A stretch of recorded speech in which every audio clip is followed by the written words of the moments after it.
ઓ ભાઈ જ્યુબલી જવું છે? ના ના નથી જવું. અરે તમને નહીં, મારે જવું છે. આ તો જાઓ, આમ બધાને પૂછતા પૂછતા જશો તો ક્યારે પહોંચશો? અરે એમ નથી કેતો, આ રોડ ક્યાં જશે? આ રોડ ક્યાંય નથી જતો, રોડ અહીંયા જ રહેશે. અરે એમ નથી કેતો, મારે જ્યુબલી જવું હોય તો કેવી રીતે જવું? આટલી ઠીઠડી ગાડી જ આનાથી જ જાઓ, ગાડીથી જ જવાય ને. ચીઠડી ગાડી કોને કે? રિસ્પેક્ટ ની વાત કર. આ તો બોલાવો કોને? રિસ્પેક્ટ ને.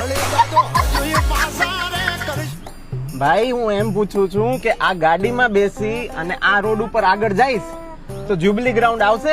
બેલી જવું છે ને, 12-15 કિલોમીટર સીધો જવાનું છે. પછી હું લેફ્ટ લઈ લેજો, લેફ્ટ પછી રાઈટ લઈ લેજો, રાઈટ પછી હજી એક રાઈટ આવશે ને પછી ઉમાંથી 3 કિલોમીટર આગળ આવવાનું છે. ભલે, થેન્ક યુ, મહેરબાની કરી તે. જાઓ. અરે ભાઈ આ તો પાછો અહીંયા આવી ગયો. આવી જા તમે. અરે ફરાવીને ક્યાં? જ્યુબલી ક્યાં જઈ કે ને? આયરો તો તું બેલી.